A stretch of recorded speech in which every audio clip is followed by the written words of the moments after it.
Members, it is the appointed time and there is a quorum. I call to order the meeting. Item 1. Information paper issued since last meeting. The Secretariat has not issued any papers to members. Item 2. Items for discussion at the next meeting. CB brackets 2 1335 2025 01. List of outstanding items for discussion and paper 02, list of follow-up actions. We will now invite the government officials to come in first.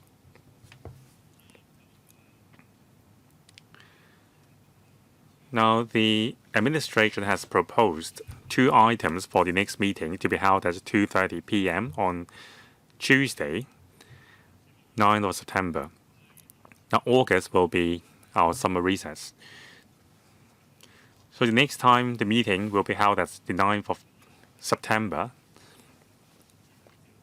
2 items have been proposed. 1. Item proposed, leveraging regulations and technology to enhance environmental hygiene. That's item 1 on the list. And 2, new fish culture zones.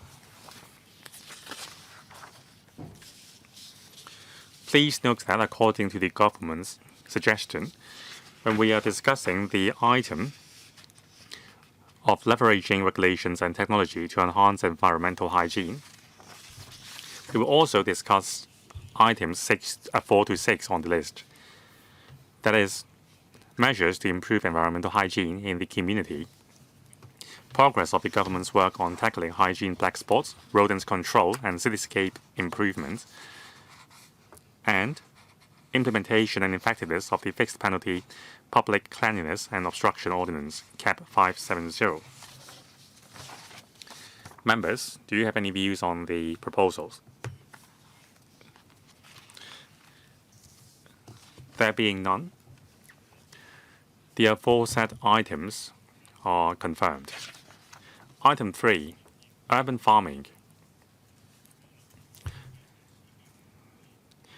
The LegCo has prepared 2 papers for us. That is paper CB2 1335 2025 03. That's the paper provided by the administration, and CB brackets 2 1335 2025 04 background brief prepared by the Secretariat. Those of you who would like to speak, please press the request to speak button. The administration will present the paper by way of a PowerPoint presentation. Secretary, actually, we have all read the paper, so please, we do not have to read out all the contents on the paper. I just want to reserve more time for us to ask questions. Secretary, please. Thank you, Chairman. Members, I will be very brief. Now, development of urban farming is part of an important strategy in the blueprint for sustainable development of agriculture and fisheries. Now, normally, urban farms use advanced technology to engage in multi-story farming to reduce the carbon footprint. And also, they conduct educational activities to educate the public on urban farming as well as sustainable development of agriculture. Now, we adopt a multi-pronged approach to promote urban farming. In terms of planning, with the opportunities in Northern Metropolis and other new development areas, we are adding more urban farms. We are also making use of the rooftops of government buildings as urban farms. Now, last year, with the support of the Town Planning Board, we have amended the definition of farm.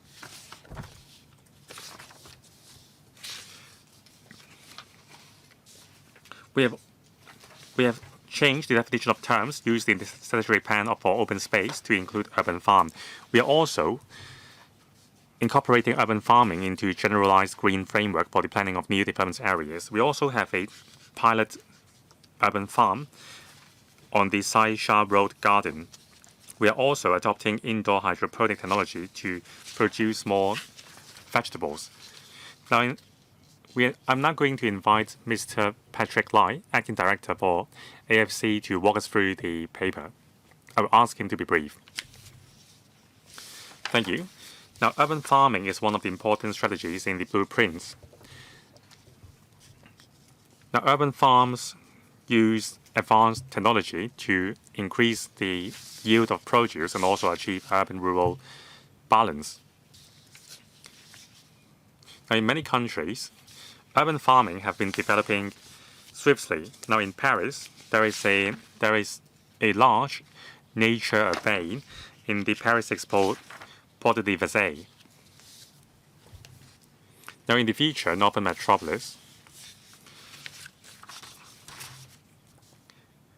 on open space like parks and outdoor public open space, they may be used for urban farms.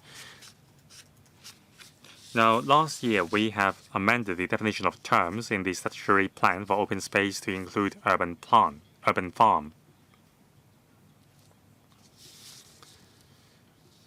We would like to promote different forms of urban farming in the Northern Metropolis. We have also included urban farming initiatives into the generalized green framework for the planning of new development areas. The framework aims to provide policy bureaus and departments with technical guidance on the planning of NDAs, covering smart, green, and resilient measures. Now, in public and private development, we have incorporated policies which support urban farming to provide agricultural products with reduced carbon footprints for the public and also provide the community with green landscape and enhancing the quality of urban life. Now, we also encourage private developers to include urban farming in their projects. We have included urban farming into the assessment scheme under BEAM+.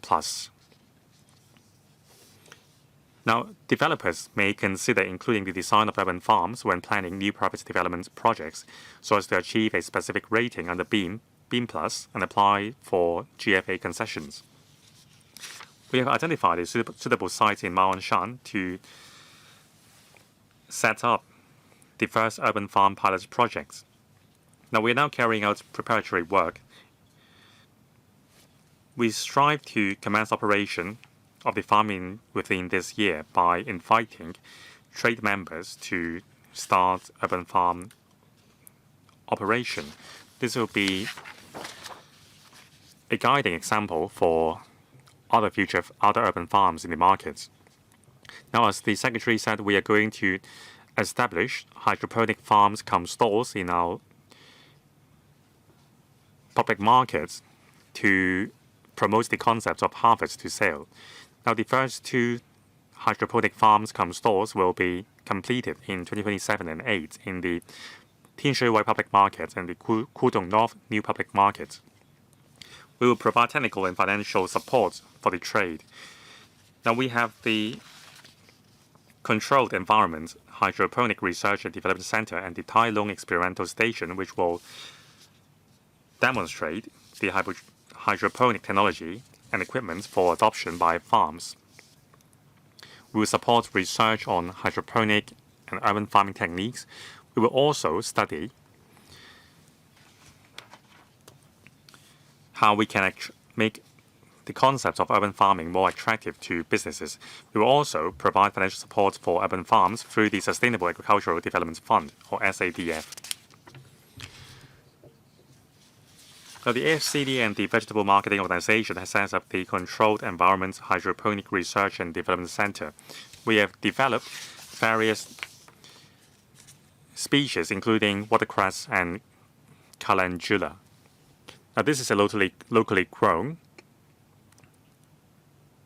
vegetable. We have introduced the first nanobubble generator in Hong Kong. The AFCD has been promoting the technologies at several exhibitions. Now, the bubble in the nano oxygen bubble can promote vegetable growth. This is wasabi. Now, they are very juicy. They have a very high water content, and they are grown in the temperature between 18 to 24 degrees Celsius. They can be grown throughout the year with a controlled temperature. Strawberries have been Hong Kongers' favorites. This is a hydroponic farm for growing strawberries. Now, the strawberries we grow are very sweet. We focus on quality over quantity. Now, by sharing data with us, the FCD has helped us save cost. Now, these are locally grown cherry tomatoes. Now, the locally grown tomatoes have a richer flavor. The harvest is good because the mobile tomato cultivation deck has been used. Now, with the harvest deck, we can enhance the yield by 15 to 20% compared with outdoor farming. Our farmers are very experienced and they have grown edible flowers. And the growing requirements in terms of humidity, temperature, and soil condition are different for various flowers. Now, with the multi-layer deck, we can enhance the yield by 3 to 4 times. Thus, we can supply steady amounts of flowers to the consumers with reduced carbon footprint. Now, these flowers taste like oysters. They are very interesting. Many species are not suitable to be grown in Hong Kong. Now, with the controlled environment, we can grow the flowers in all 4 seasons, enhancing the stability of the supply. Now, we want to sell our products directly to our consumers. We do not use any artificial pesticides, and they are very safe. Many young people are interested in indoor or urban farming. The Hydroponic Research and Development Center is offering many programs to help young people learn about hydroponic farming. Thank you. That concludes my presentation. 6 members have pressed the button. They are Mr. Stanley Lee, the Deputy Chairman, Mr. Benson Look, Ronnie Chan, Eric Yim, Tony Xie. 4 minutes each. Mr. Stanley Lee. Thank you, Chairman. Having watched the clip, I support the proposal to establish more urban farms. Now, I also serve the Ma On Shan constituent. Now, the park where the hydroponic center is located is huge, and some of the space is wasted. So we support using part of the park as the research center for hydroponic techniques. Now, my concern is how we can enhance community involvement. There are many schools nearby.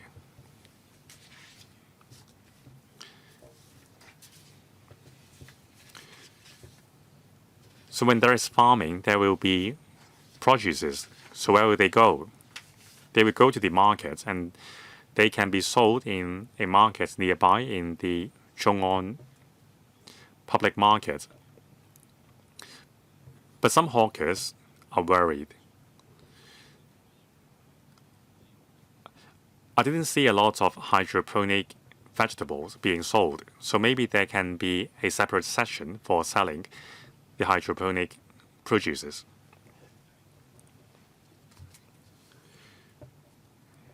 Now, I understand that some structures are going to be built near the research center. Now, there is another housing estate nearby. It's called Ngato Estate, or the Waterside.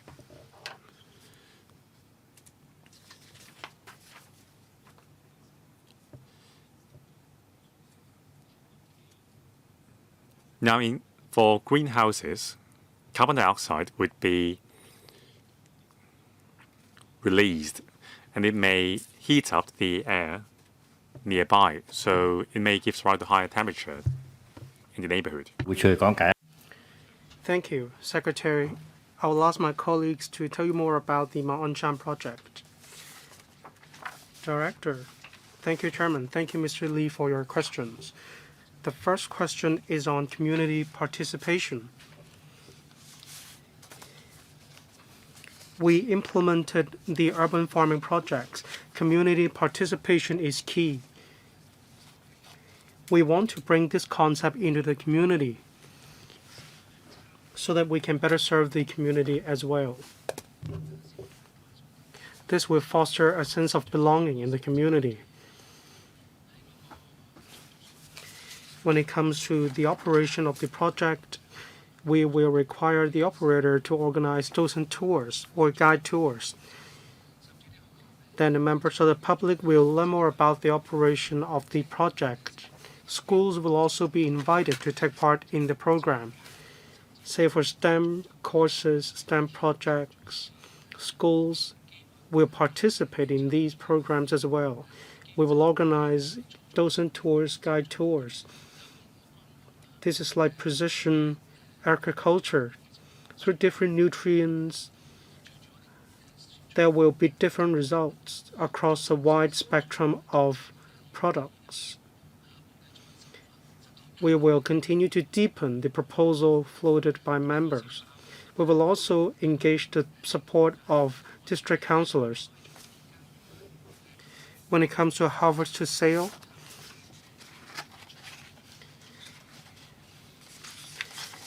if participants are interested in the products on the site, then they may consider purchasing the crops or produce.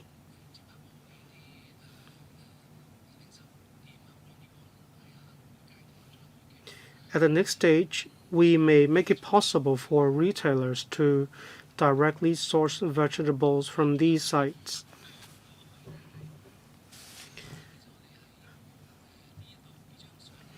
In the picture I'm showing you on the screen, in the top right-hand corner or in the bottom right-hand corner, members will see that this is actually a massive park. Our current design is a one-story, and then we are conducting renovations and so on. Just now, member talked about air conditioning. When we install fixtures, we will discuss with the operator the locations of air conditioning systems.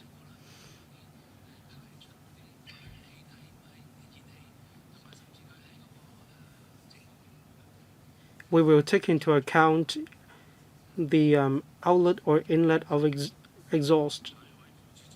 We will discuss with the operator. Thank you. Next, Mr. Stephen Ho, Deputy Chair. Thank you. In the blueprint for the sustainable development of agriculture and fisheries, urban farming matters.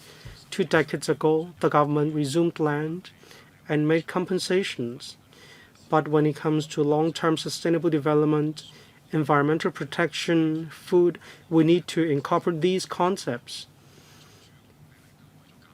One of the main purposes of urban farms is to reduce carbon emissions.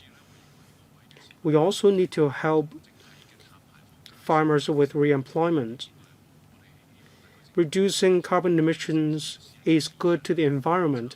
We need to encourage private enterprises to take part in it. This will have a positive impact on their own ESG. As for the Mount Anshan pilot project, we have taken stock of our experience. One of the issues has to do with the requirements of buildings or architecture, and this has driven up the cost. I'd like to ask about the communication between the AFCD or the EEB and another department.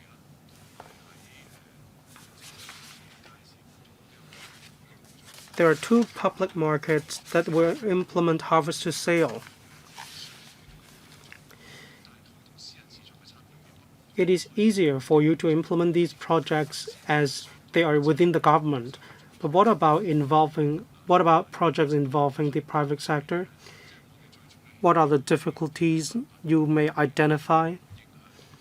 We don't want to affect the plot ratio of developers. We don't want to cause any negative impact. We want to make it ideal. But at present, there is no private project that can implement urban farming. Probably there is, but I haven't heard about any. What is the reason behind it? Is there any difficulty? I hope the administration will tell us more when you identify any difficulty. Thank you, Director. Thank you, Chairman. Thank you, Mr. Stephen Ho, for your questions. I'll take the first question. In relation to our communication and experience of the project with other policy bureaus and departments, we work with the LCSD, as that site is an open space, it's a park. We also work with the planning department. In the open space, there is an explanation added. In other words, we don't have to look for sites elsewhere. We don't have to go through the town planning procedures before we may develop an urban farm. But of course, we will have to discuss it with the LCSD, say for planters, could we implement urban farming?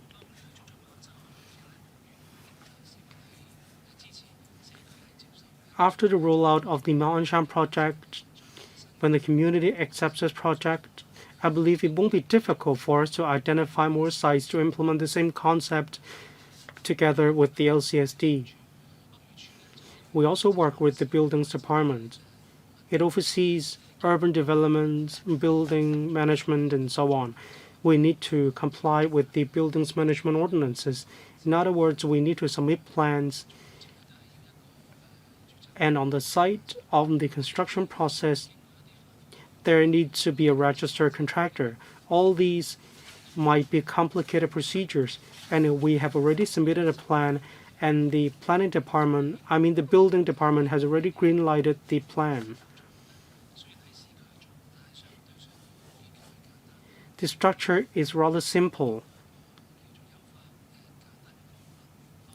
We hope to streamline the procedures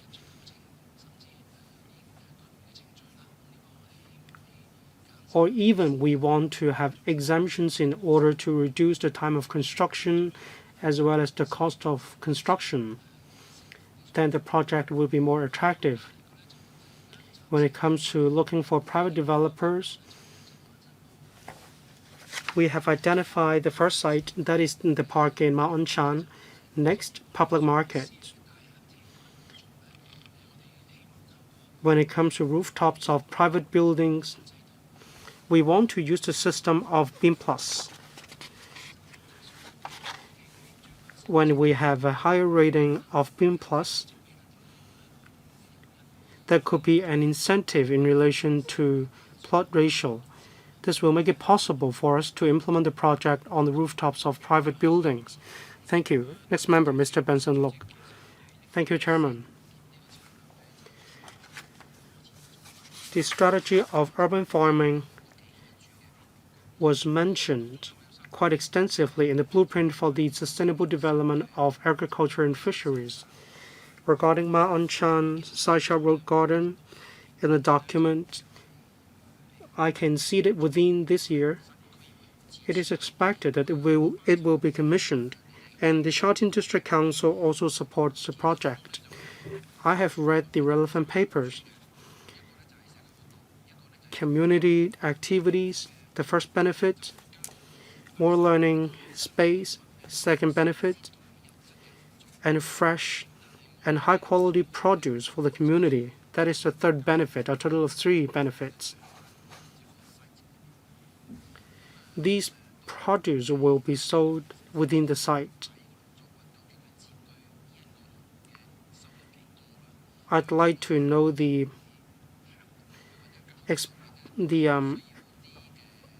expenditure of this part out of the whole project. We shouldn't waste any produce. I believe the quality is good.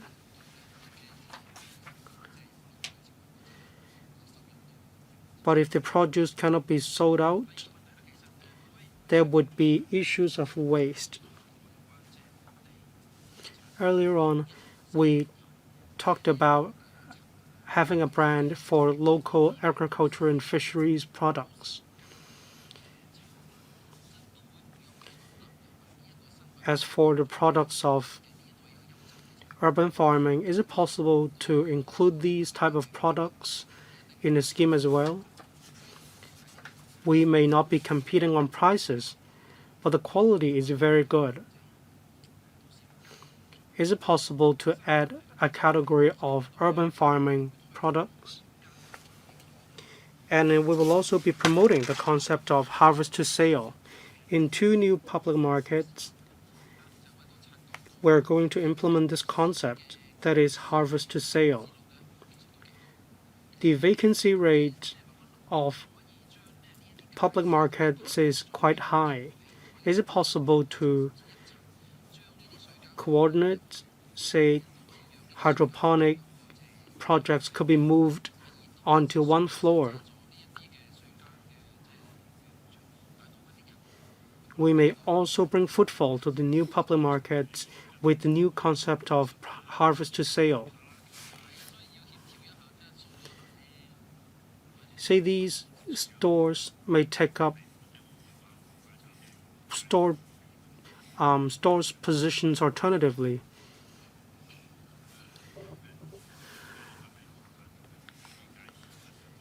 Secretary. Yes, indeed, we are working to improve the situation when it comes to high vacancy rate of new public markets.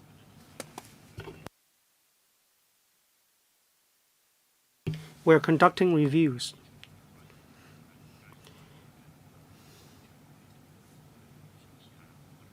We will also be promoting the concept of harvest to sale, but we want to review the project in Ma On Shan first.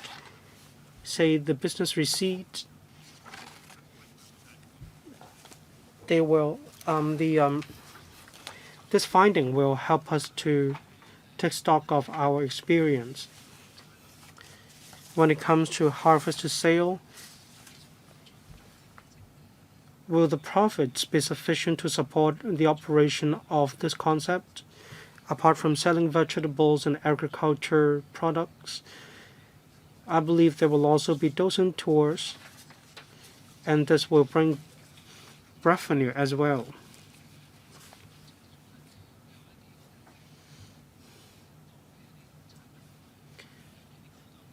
Will there be more products to be sold to upscale restaurants, hotels?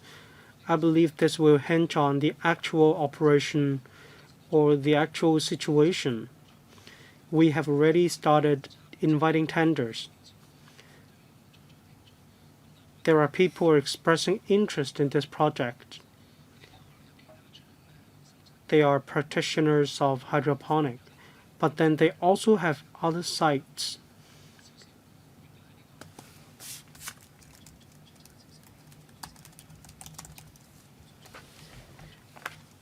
There may be economies of scale. So we will have to work with the operator to see how we can reap the most benefits. As regards brand effect, definitely we will seize this opportunity. On a regular basis, we will check the quality of the produce.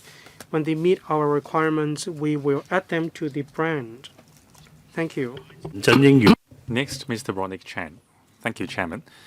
I personally fully support the concept of urban farming. but I have several questions to ask the administration. First, in developing urban farms, very importantly, we need to guard against the plight of mosquito nuisance. Now, for example, in Saisha, it is an air-conditioned environment. It would give rise to less infestation of mosquitoes. However, for other farms, the situation may be different. So are there requirements for the operators to implement counter-infestation measures, for example, something to do with the soil or irrigation methods? Second, to encourage private developers to develop urban farms, you would consider offering GFA concessions under the Beam Plus assessment scheme. That is a good policy. However, there is a great reduction in the demand for commercial floor space. So only the demand for residential units are inelastic. So what about introducing urban farms into residential buildings? The GFA concession may even be greater if private developers are willing to set up urban farms in residential buildings. That may be even better. Now, sometimes the private developers may close the urban farms in their development after a few years' time. Then they would have gained the GFA concession without complying with your policy intent. So what will you do about these cases? Acting Director, thank you. Concerning mosquitoes, now usually urban farming is conducted through modern hydroponic method. No soil is required. Nutritious solution is used for growing plants. So that would greatly improve the mosquito situation. In Hong Kong, our weather is very hot.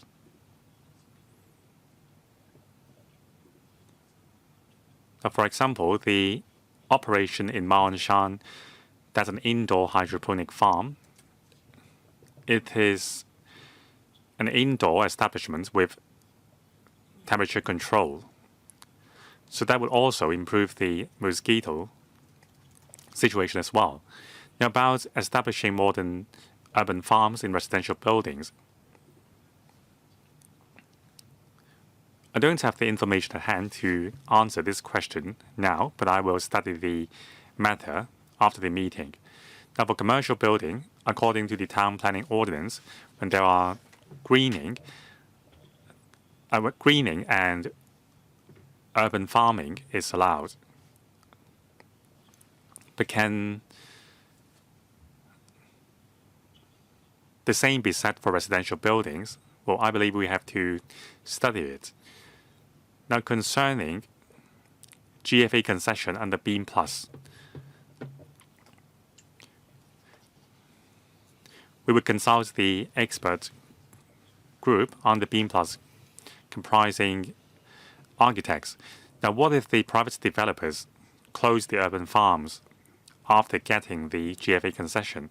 Well, I believe under Beam Plus there would be a mechanism to deal with these cases, and I will supplement the information after the meeting. Secretary, a concept is to integrate greening and urban farming. So in the future, even for residential zones, greening is still required. Now, urban farming is also a kind of green use. So I believe that the private developers will be willing to convert some of the greening into urban farms. Now, for plot ratio or GFA concession, we will do it by way of Beam Plus. So to maintain the rating,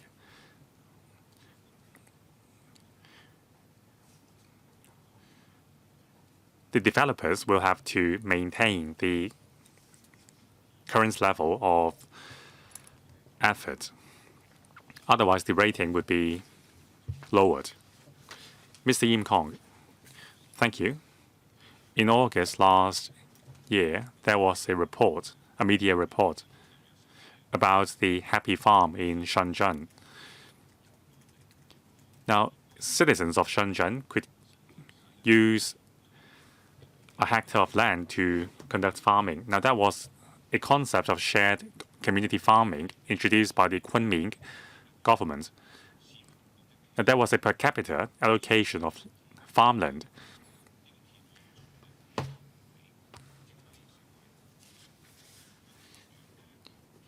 Now, by purchasing a certain amount of produce from the farm, citizens and private companies can become owners of the farm.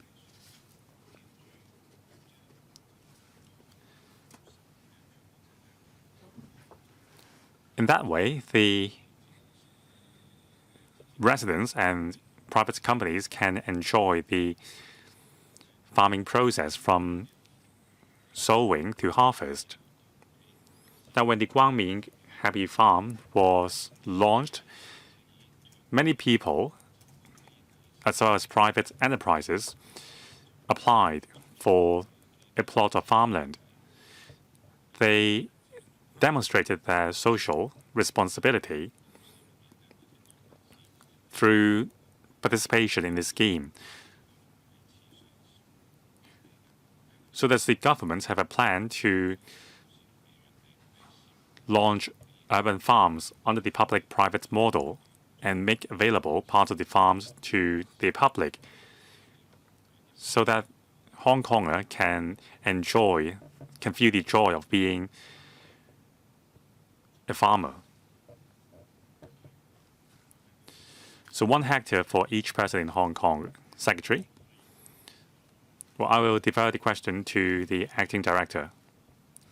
Thank you, Mr. Yim, for your question. Thank you for mentioning the Guangming Farm Park. Now, actually, in Hong Kong, we have a scheme for citizens to claim a plot of land for leisure farming. The LCSD does offer sites for the public to conduct small-scale farming activities. Now, the direction for urban farming, however, is a bit different.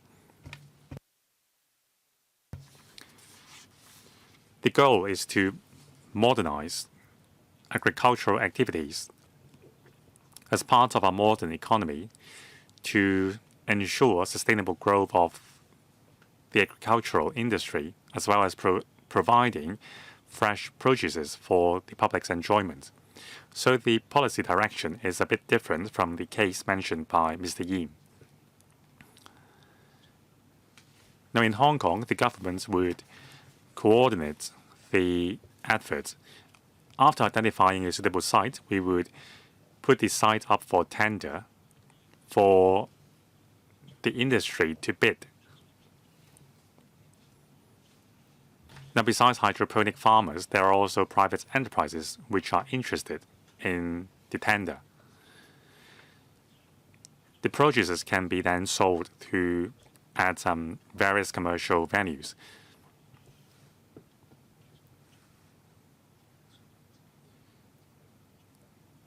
So we will select the appropriate operators after considering the technical and financial aspects. Mr. Tony Cheng, I speak in support of the program. It's great to integrate urban farming with urban development. Now, this is a pilot scheme. So from a planning perspective, open space definition has been changed to accommodate urban farms.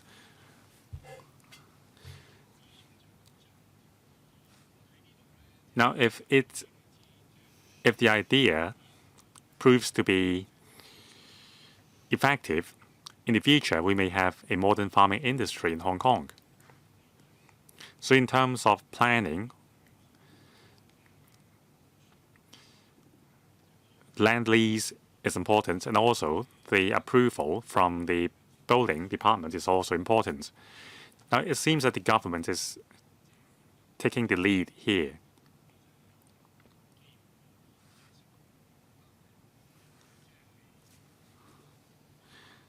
So we always talk about combining a proactive government with a highly efficient market.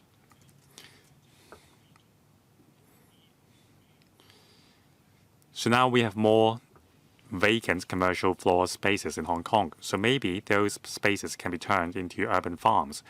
So I think the Environment and Ecology Bureau should study with other bureaus how to facilitate the development of urban farms and encourage private development with a set of comprehensive guidelines. Because the private market may be worried about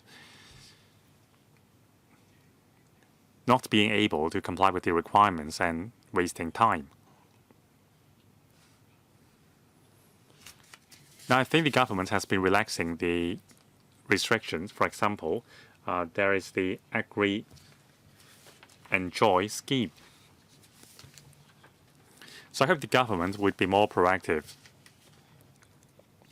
in implementing the program. Now, second, about open space.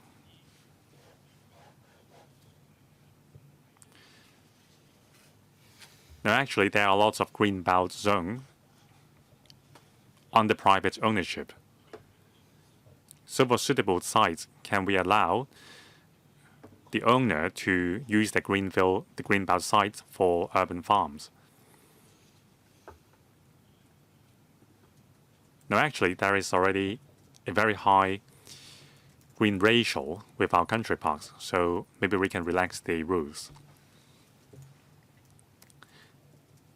Acting Director, thank you. First, how can we enhance the participation by private developers? Now, I gave an example that is a rooftop urban farming.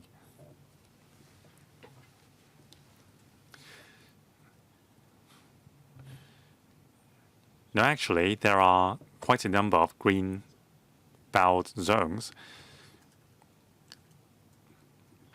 on lands owned by private developers. Now, with a rooftop garden or rooftop urban farm, it would actually add to the attractiveness of the private development project. So I think that may be a very good direction to consider.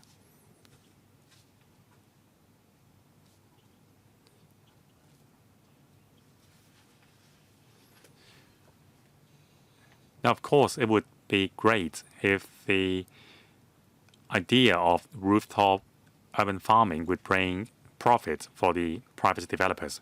So we will see whether this model is financially sustainable.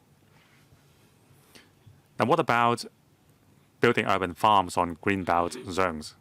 Now, according to the Town Planning Ordinance,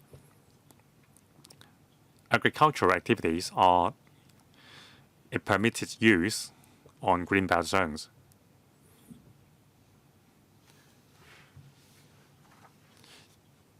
So this is already allowed under the law. But we don't see a lot of examples of using greenbelt zones for urban farms, maybe because we lack incentives. So we hope that our first pilot projects would prove to be a success and we can use it to encourage others to do so. Mr. Peter Shiu, thank you. I'd like to ask the administration the main purpose of urban farming.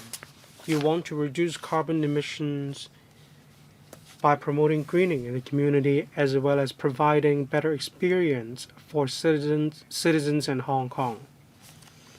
Or do you want to turn it into an industry? How are you prioritizing these objectives? Secretary, we promote urban farming as an industry. Under the blueprint for the sustainable development of agriculture and fisheries, we have set a target. That is, the volume of crops will quadruple in 15 years' time.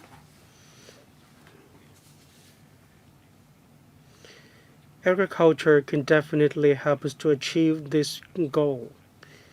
So 15 years later, the strategy of urban farming, no less than 10% of locally grown vegetables.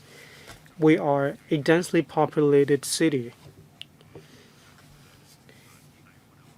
It will only become all the more difficult if we need land to develop agriculture in the future. But it will be a good idea if we can incorporate the development of agriculture into the development of city.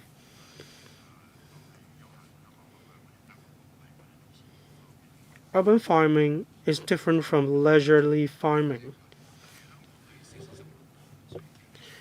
Mr. Peter Shill, Hong Kong is a concrete jungle.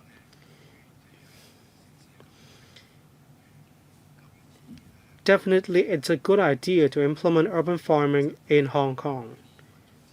But we need to consider the possibility of mosquito infestation. Will it affect the lives of citizens? It very much depends on the location of the project. In Central,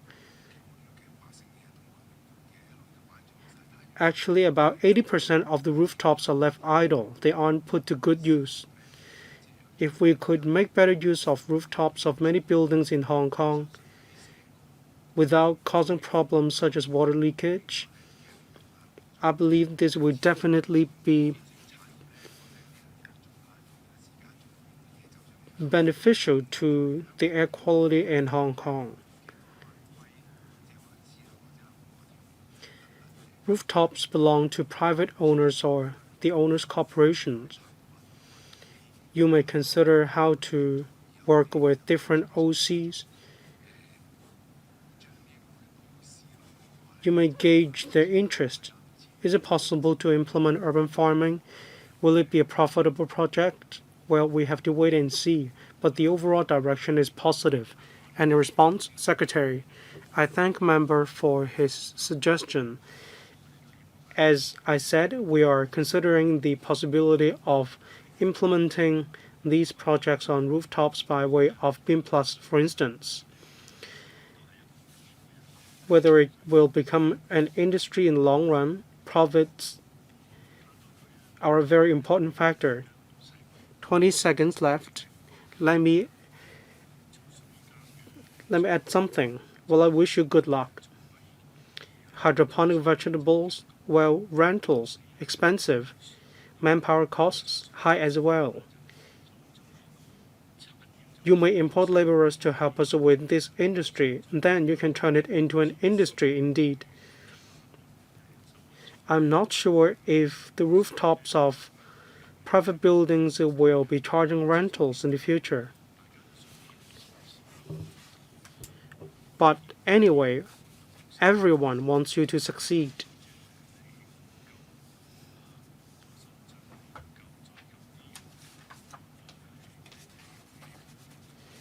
The land and manpower costs in Shenzhen are much cheaper than those in Hong Kong. It would be very difficult for us to compete with Shenzhen on prices. Mr. Chu Kok-kung. Thank you. Urban farming is conducive to the promotion of harvest to sale. It is worth our promotion. Quite a lot of schools implement these projects and promote the concept of harvest to sale. They allow students to grow their own produce or crops at schools. Some schools use their rooftops or gardens to allow students to grow their own crops.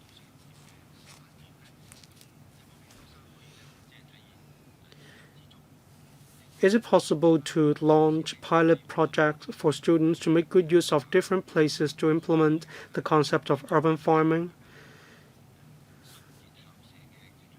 We may even designate urban farming as one of the criteria of a standard school premises.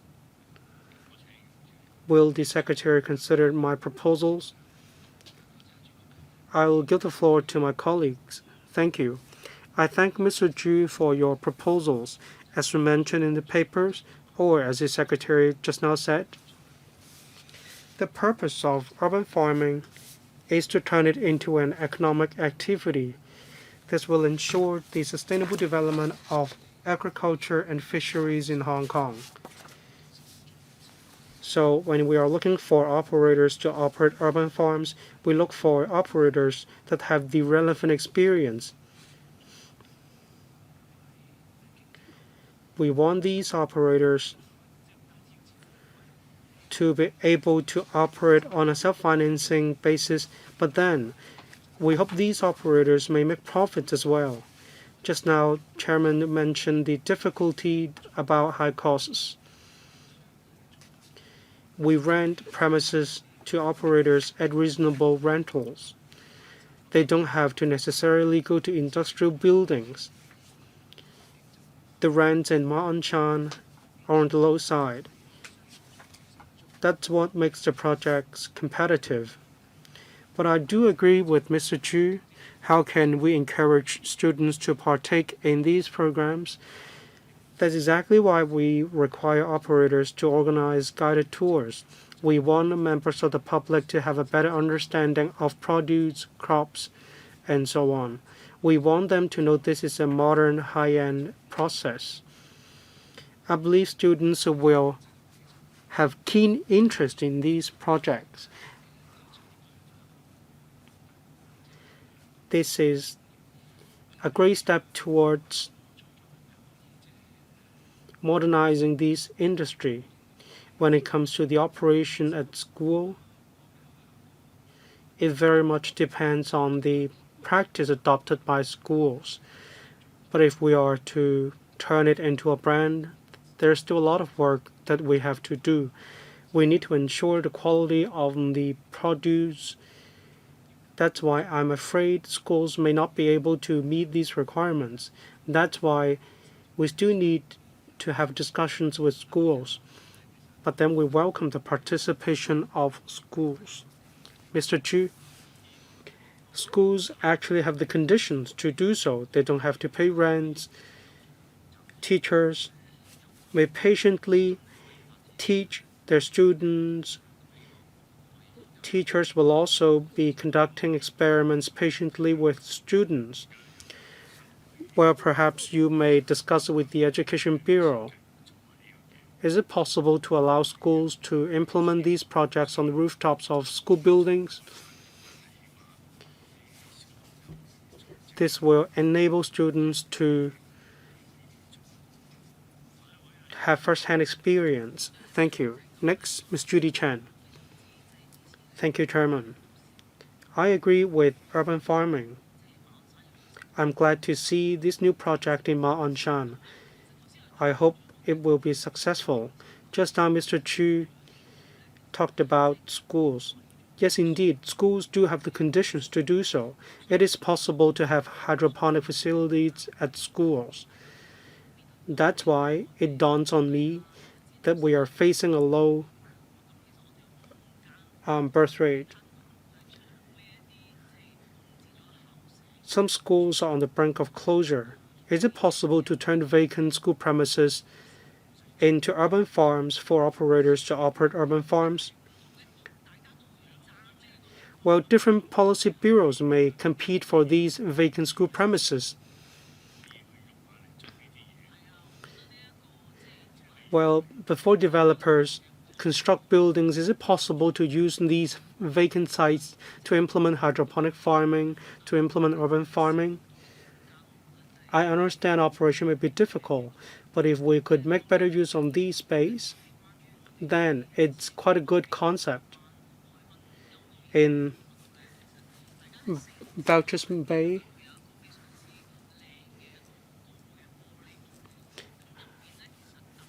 There's a very tall glass house. Well, I have to make it clear, it is not an urban farm. About 10,000 square feet, about 1 ton of vegetables per month. But owing to operational difficulty, it already closed operation. It is under the purview of the Harbourfront Commission, but the glass house is very good looking. Should we take stock of the experience, we should review the difficulty in operation, any room for improvement, then we may consider implementing urban farming on a smaller scale. Then we can step up promotion, step up publicity. We can also let more members of the public join the scheme or to implement the concept of urban farming. Mr. Patrick Lai, thank you. Thank you, Ms. Judy Chen, for your suggestions.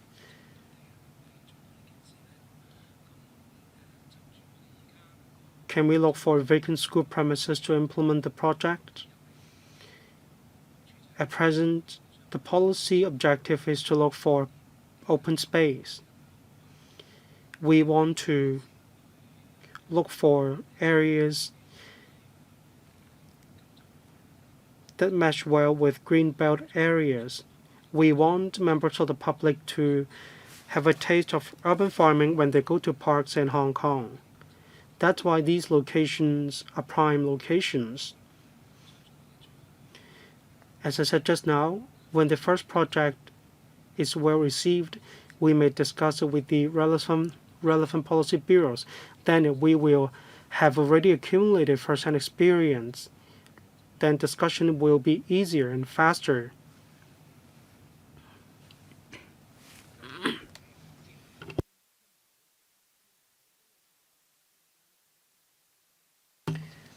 When it comes to the area in Belcher's Bay, we have already studied the situation.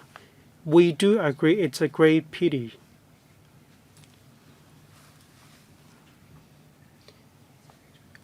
We had the K-Farm hydroponic garden. Back then it was very attractive. But the design was actually a little bit different from ours. It was operated by a charitable organization.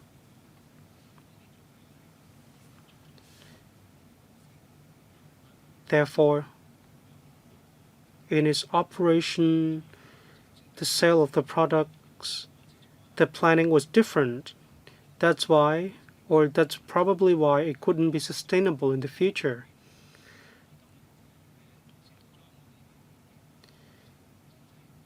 Unlike this project, the urban farm in Ma On Shan will be operated on an economic model. As I mentioned, there will also be guided tours to bring more profits to the project. We want to review the situation after the launch of the project. Then we may see how to drive the industry to take this project forward. Do we still have further room to take forward the project? Where's that location? Belcher's Bay. It's under the purview of the Harbourfront Commission. Well, if we are to turn it into an industry, probably you will have to reach out to the commercial sector to think how you can better promote this brand.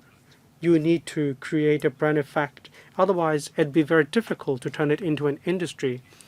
Thank you. Let me add something. Secretary, we want to turn it into an industry. It's actually not impossible to implement hydroponic farms in Hong Kong. About 40 corporations or companies are working on hydroponic operations. Some of them are being operated in industrial buildings, but then these buildings have very expensive rents. We lack land. Just now, Ms. Judy Chen talked about competing for vacant school premises for this project.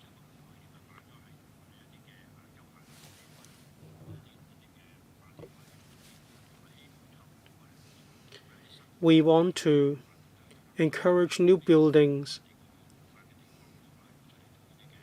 to earmark some space for urban farms by way of BIM+.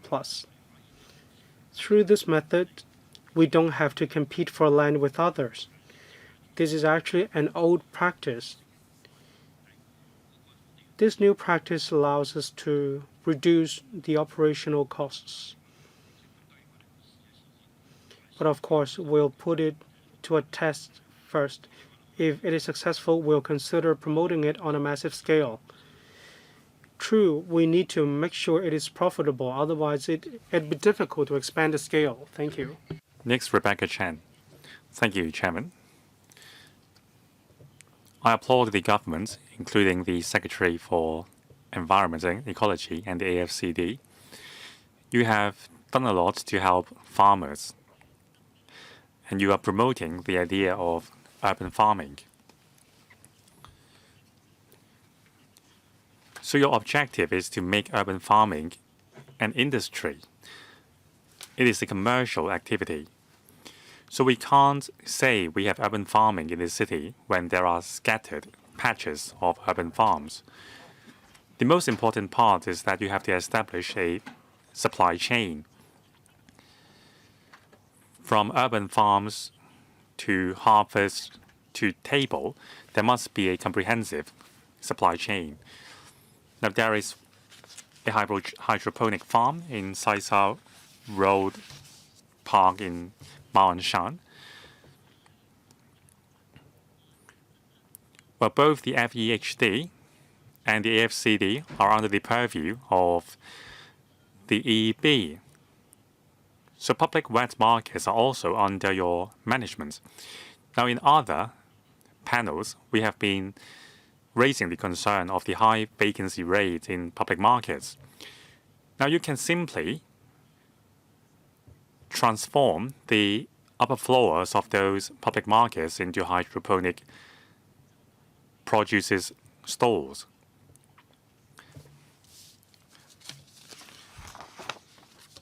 Now, many of the FEHD public markets are in the urban areas, so you don't have to worry about logistics. The produces can be grown in the market and sold to consumers in situ. So it is time we do a replanning for the old public market. Now, for the new markets, they are more remote. For example, the Tianshui market. When it comes to urban farming, we need to have urban farms in urban areas, so old public markets are ideal locations. That would make the logistic chain much more convenient. So let's convert public markets into urban farms. Now, I support establishing urban farms in schools as well. Now, sometimes my children would take home fresh produces that they grew in schools.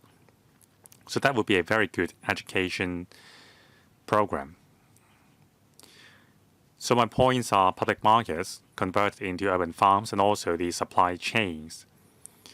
Only with supply chain can we make it a business. Secretary, thank you. I will talk about the second question first. As mentioned by the director just now, an important part in developing the agricultural and fishery industry is to establish a brand and a supply chain. That's the bulk of our work. With a good brand, we can step up the scale of production. Mr. Stephen Ho always remind me that we need to enhance the yield and the volume of produce. And Ms. Rebecca Chen is right. The FEHD and the AFCD are under the same purview of the EEB. We are one family. So we will consider your suggestion to convert some public markets into urban farms. But first, we must see whether there are other more appropriate uses for the vacant floors of the public market. There may be better alternative options for redevelopment. So that's also one of the directions in our review. Thank you. We have spent more time than planned for this item, so thank you for attending this item. Moving on to the next item. Item 4.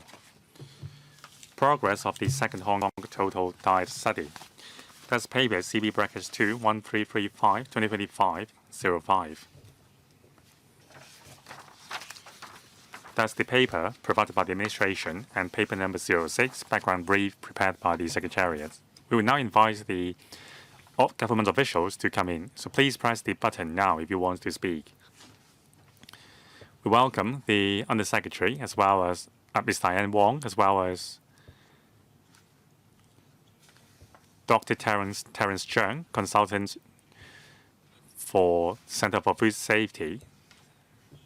And also we have Ms. Jane Lee, PAS for Environment and Ecology, and also Dr. Tony Chow, Principal Medical Officer of the Center for Food Safety. Undersecretary, again, I've reminded the Secretary previously. Our members have read the paper carefully, so please don't spend too much time on the briefing. Thank you. Now, today we're briefing members on the progress of the second Hong Kong Total Diet Study conducted by the CFS. Total Diet Study, its objective is to estimate the dietary exposure levels of the overall population and population subgroups to a range of chemical substances of potential food safety concern and to assess the associated health risks. This is an important foundation for food safety assessment. And before conducting the second round of the Hong Kong Total Diet Study, we have surveyed the food consumption data for Hong Kong's adults and young and youth population. So in 2021 and 2023, the CFS has completed a survey and obtained an updated set of food consumption data for our adults and younger populations. Now, in the second total food study, we analyzed the concentration of selected chemicals in the food groups. And then we would combine these data with the analysis of the chemical substances in the food to assess the associated health risk by consuming these food. Now, we have studied a total of 130 chemical substances, including food additives, metallic contaminants, mycotoxins, persistent organic pollutants, pesticide residues, processed contaminants, and other substances. Now, we have completed the sampling of food as well as analysis. Now, between 2023 and 2024, we have completed the analysis in stages. Now, several reports will be published. The first report is about the main findings concerning the consumption of sulfates in food. The second one is about the consumption of nitrates and nitrites in food. They were published in June last year. Now, I will invite Dr. Tony Chow, Principal Medical Officer of Risk Assessment and Communication of the CFS, to present a PowerPoint presentation on the progress as well as the major findings of the reports, and then we will take questions. Dr. Chow. Thank you, Chairman. I will be very brief. The background of the second Hong Kong Total Food Study, Total Diet Study. Now, both reports have been uploaded onto our website. I will explain the remaining work pertaining to the second Total Diet Study. Now, the CFS works with the FAO and the World Health Organization to promote the total diet study. It is a scientific method to assess the food safety risk pertaining to various chemical substances in food. It also provides a very sound foundation for food safety risk assessment. Now, between 2010 and 2014, the first Hong Kong total diet study has been completed. The findings have been communicated to the public through press releases, our websites, and even scientific journals.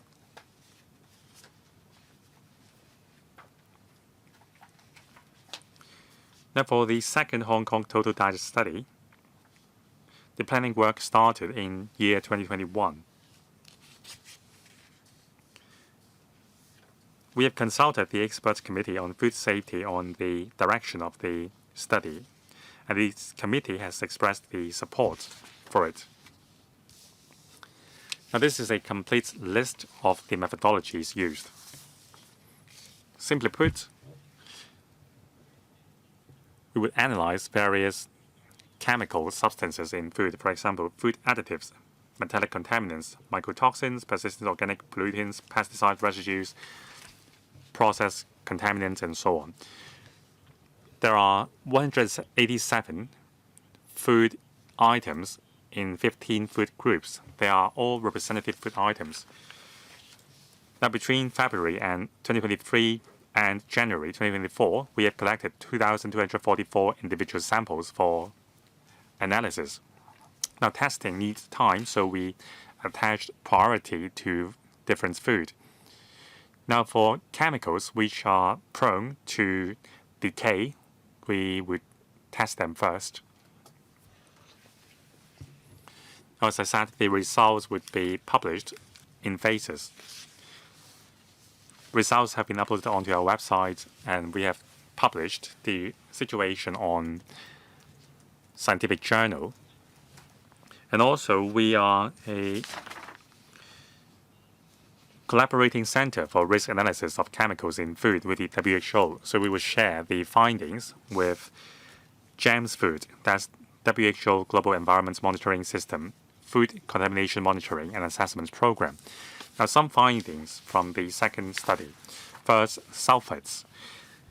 The results of sulfites was published last year. It has a long history of use in food production for its as preservative and antioxidant. So the impact on human health, chronic excessive exposure to sulfites would cause irritation of the stomach and induce adverse effects on the central nervous system.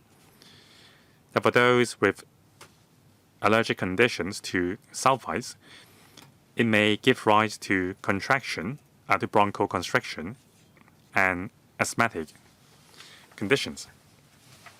Now, the joint FAO-WHO Expert Committee on Food Additives has allocated an acceptable daily intake of 0.7 microgram per kilogram of body weight to sulfites. Now, out of a total of 185 food items tested, 17 were found to contain sulfites.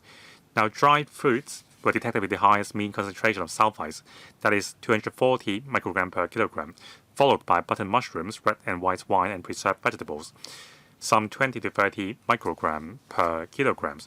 Now, for the remaining food items, the levels were low, with a mean concentration of 10 microgram per kilogram or below.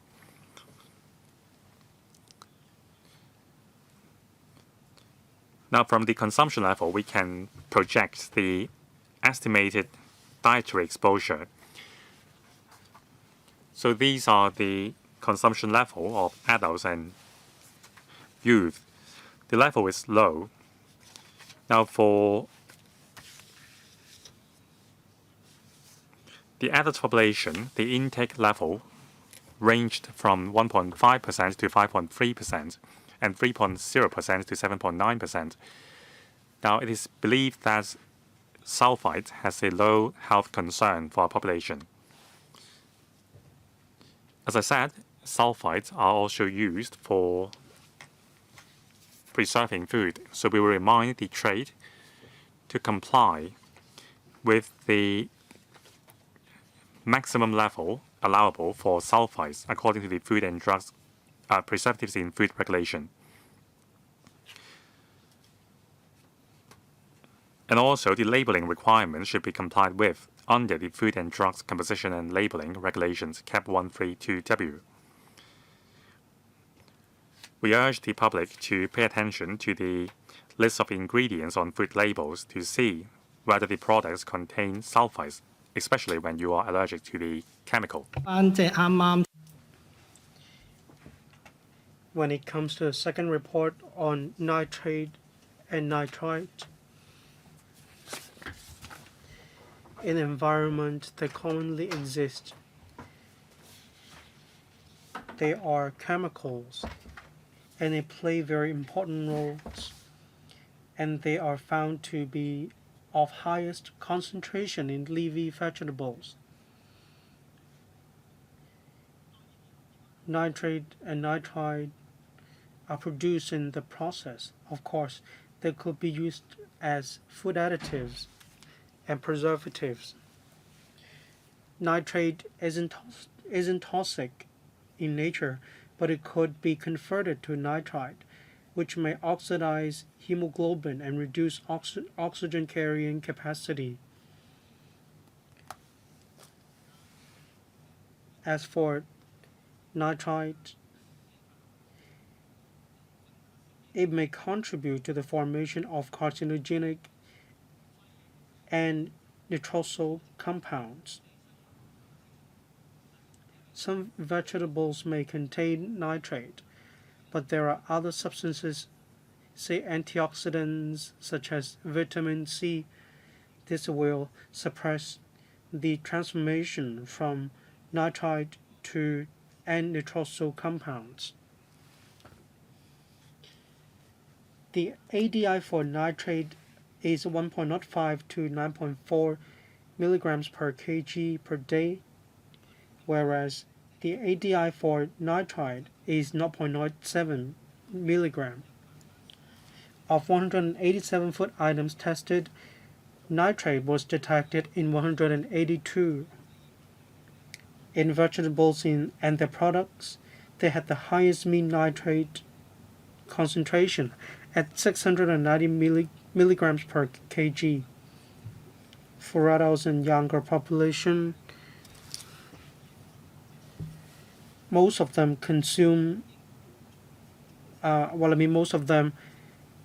took in nitrate because of vegetables and their products, and leafy vegetables contributed about 70% to 80% of their total daily nitrate exposure. For nitrite, green string beans had the highest mean concentration of 12 mg per kg.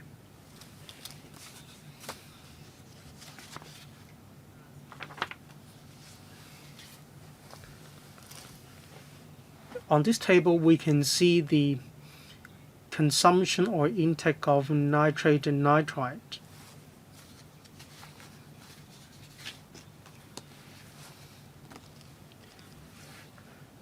It is within the ADI, and we believe it is not likely to cause immediate impact on the health of citizens. As I mentioned, vegetables are high in nitrate, but then they are healthy foods. They can also help us to guard against chronic illnesses as well as cancer. The World Health Organization recommends an appropriate amount of vegetable consumption. That's why we recommend citizens to keep a balanced diet, and we also recommend consumption of vegetables. The suggestion by the Department of Health, that is 3 portions of vegetables and 2 portions of fruits, this is recommended. And we recommend a wide diversity of vegetables, say cauliflowers, mushrooms, broccoli, and so on. Methods of cooking will also reduce the amount of nitrate in vegetables. We also recommend or remind members of the public to properly store these vegetables. If not stored well, there's a likelihood that the amount of nitrite will increase. We'll continue with our second TDS.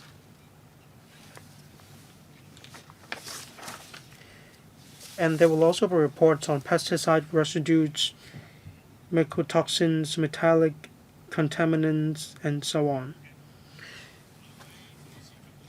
That concludes my introduction. We're happy to take questions from members. 2 members have pressed the button. Mr. Eric Yim, 4 minutes each. Thank you. I thank the administration for conducting the TDS. As mentioned in the paper, food sampling was conducted within 1 year. A total of 2,244 individual samples were collected from supermarkets, wet markets, grocery shops, restaurants, and online platforms across Hong Kong. I'd like to ask about the portion of online platforms. Did you include cross-boundary platforms? Online shopping is gaining traction. There will be a lot more members of the public going online to shop for food. How will the administration enhance supervision and regulation in this aspect? Will you enhance the ratio of food sampling from cross-boundary platforms? Undersecretary, I will give the floor to Dr. Zhang from the CFS. Thank you.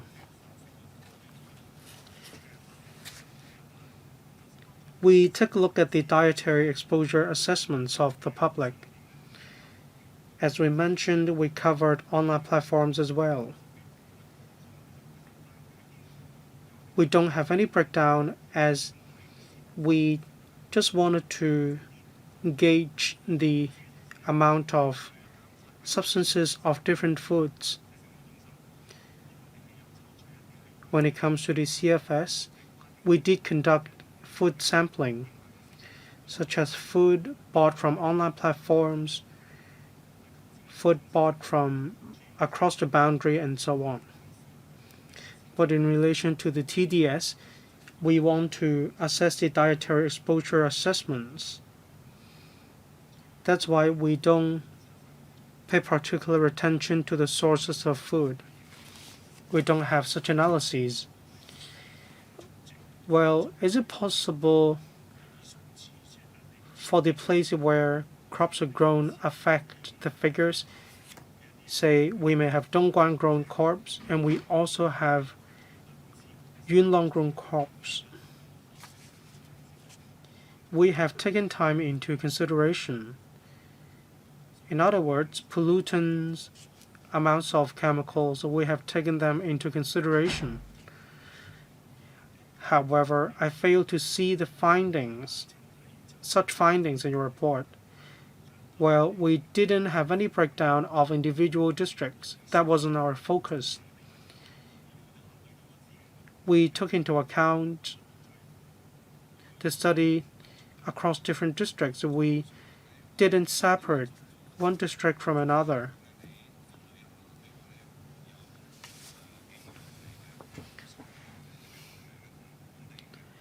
Some food may be transported from across the boundary.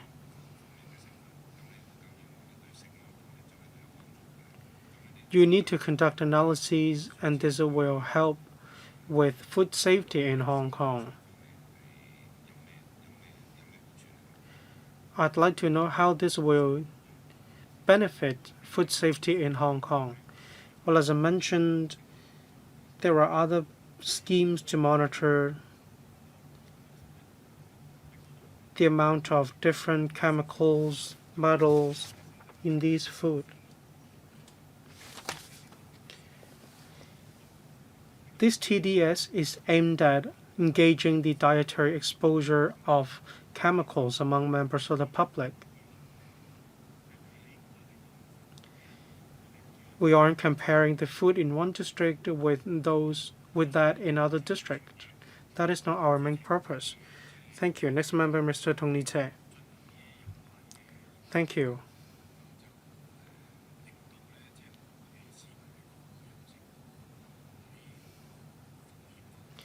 The administration has been conducting these studies. This will minimize the food risks facing members of the public. Indeed, this is very good.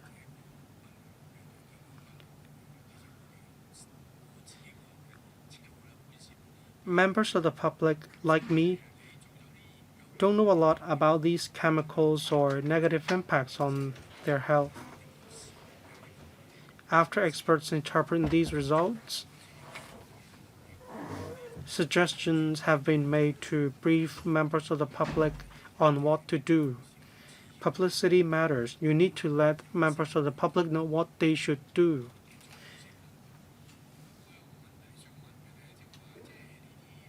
You need to raise public awareness about this.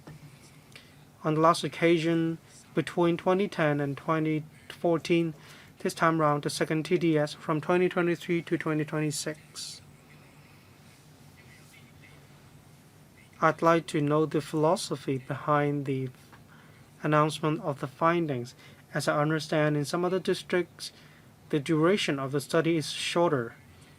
Can you tell us about the reasons why you have such a long period? Why do you have to announce the findings in phases? Just now, Mr. Eric Yim mentioned different districts.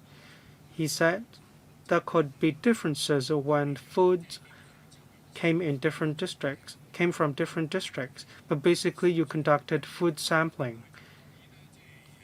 And that's how you engage or estimate the food dietary assessments. But personal diet habits may be a factor at play. The frequency of food consumption may be another factor at play.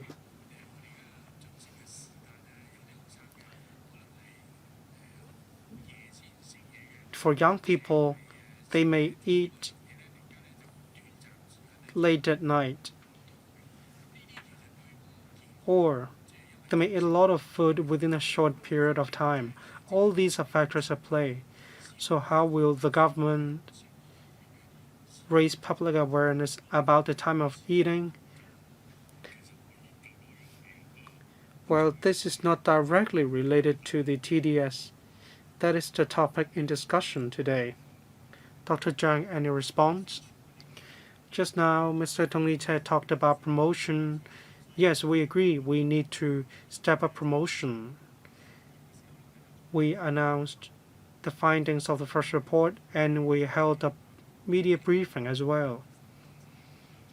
In our monthly journals, the CFS shared the findings of the TDS with members of the public.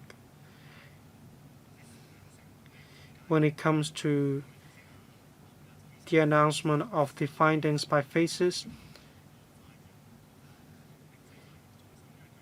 we need to take into account the capability of laboratories to conduct tests.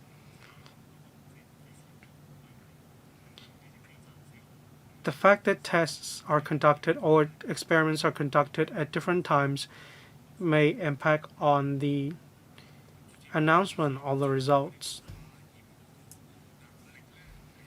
Well, in other words, there's an issue with experiment capabilities.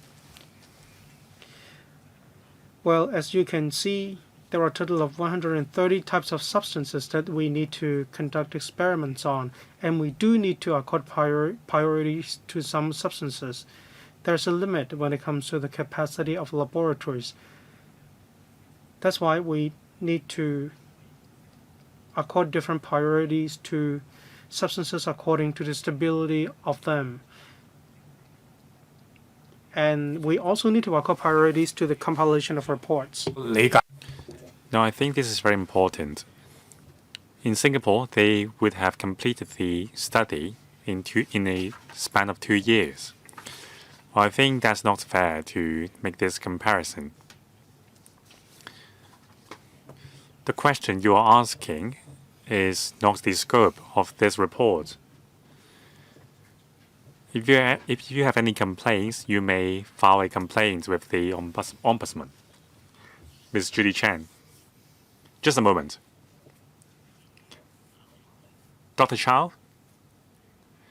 Please switch on Dr. Tony Chow's microphone.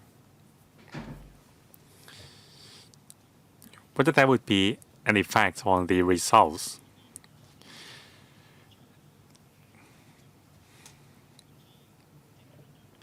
If the duration of consumption is different. Now, according to scientific journal, chronic exposure to chemical substance would have an impact. Now, for acute impact caused by food consumption, it depends on the amount of food you consume. And that would be a factor to be considered by us as well. Our report will also mention what level of consumption would constitute acute poisoning. Now, for the total diet study conducted by European countries, a span of 2 years' time is the norm. Now, considering the sheer number of samples we are taking, we need to go through all testing procedures for each sample, so we can't speed up the process by much. Ms. Judy Chan, I will start your clock from 0, don't worry. Thank you, Chairman. Now I thank the Center for Food Safety for safeguarding the health of the public. You have made a lot of efforts, but it is not very well known to the public. For example, this total diet study. On your website, it's not very easy to locate this report. I mean, I can find the press release, but I can't find the report itself, not to mention the analysis of the results. Since so much effort has been spent to safeguard food safety in Hong Kong, I think you need to make it public. You need to educate the public about your work. You should start from schools. So in terms of publicity, I saw that you have 30 or 40,000 followers on your Facebook and some 6,000 on your Instagram accounts. And I think you are very innovative. You are conveying the concepts of food safety through cartoonish characters. But besides these gimmicks, I hope that you would make your findings and the report more easily available. Now, maybe you can learn from the Consumers Council. They regularly publish reports.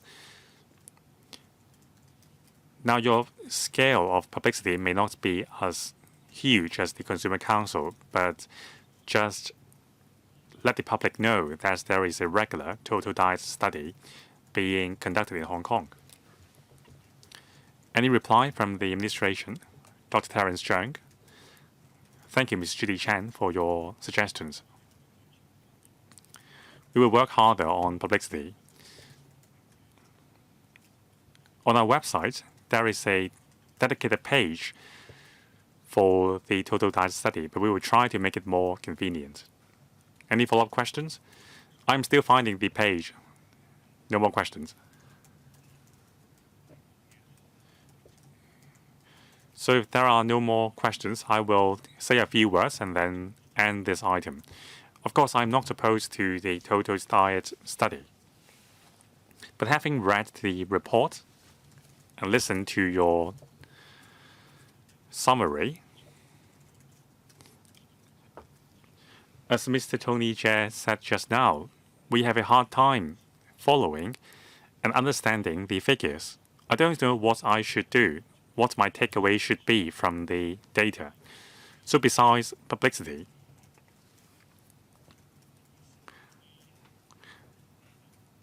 you have to educate the public, especially for us seniors. There are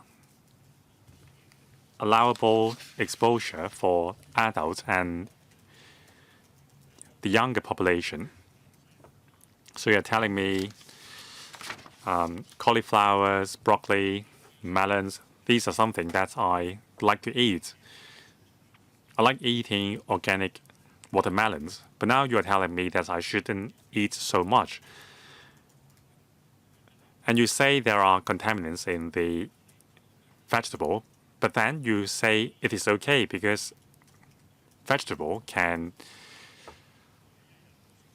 neutralize the contaminants. So you need to tell me how many pieces of radish cake I can eat. If I say eat a piece of turnip cake in the restaurant, how much more vegetable can I eat? Now, I don't like to eat choy sum. I like eating kale, Chinese kale, but I can't tell the difference between sulfites, nitrates, and nitrite.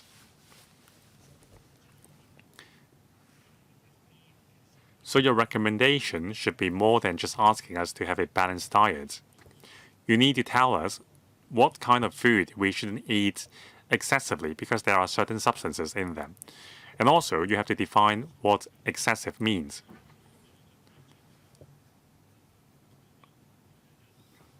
Well, I always took it up with your department. According to the reports, I have to eat hairy crab for a day. I have to eat a hairy crab per day for a year to get cancer. But you are advising us against eating hairy crabs.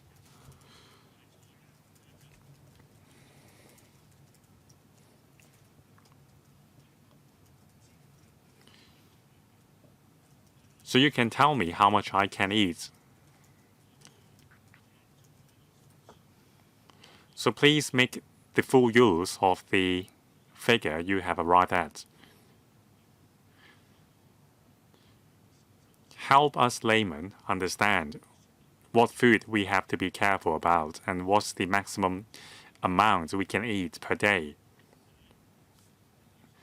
Other than asking us to stay clear of certain food items completely, for example, cauliflowers, broccoli, and so on. So I hope you would make better use of your study's findings to actually benefit the public by driving a change in their diet. Have you found what you were looking for, Ms. Judy Chan? Not yet? But since we have all asked our questions, I will end the discussion for this item. Thank you for attending this item. Item 5. Any other business? I have no AOB. The meeting is adjourned. Thank you.